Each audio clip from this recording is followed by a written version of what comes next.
CPC ఎగ్జామ్లో 82% score చేసి and now I got placed in Optum Hyderabad. కానీ ఈ రెండు అచీవ్మెంట్స్లో ఉన్న జర్నీ అంత సింపుల్ కాదు.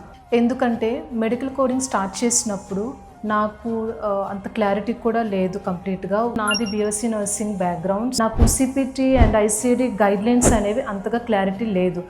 నేను స్లోగా నేర్చుకున్న తర్వాత, ప్రాక్టీస్ చేసుకున్న తర్వాత నా మీద నాకు సెల్ఫ్ కాన్ఫిడెన్స్ అనేది బిల్డ్ అయింది. With consistent preparation and with guidance of the trainers and my hard work has lead me to clear my CPC examination with 82%. ఆ రిజల్ట్ అనేది ఒక సర్టిఫికేషన్ పర్పస్ మీద మాత్రమే కాదు, కానీ మెడికల్ కోడింగ్లో నా లైఫ్ని, నా కెరియర్ని స్టార్ట్ చేయగలను అనే కాన్ఫిడెన్స్ అండ్ బూస్ట్ ఇచ్చింది. తర్వాత వచ్చిన ఆపర్చునిటీని యూటిలైజ్ చేసుకొని and now I got placed in Optum Hyderabad as a clinical investigator. Sometimes ఒక స్మాల్ డిసిషన్ మన లైఫ్ని కంప్లీట్గా చేంజ్ చేస్తుంది అండ్ దానివల్ల మనం చాలా టర్న్ అవుతాం ఇన్ ఎ గుడ్ పాత్.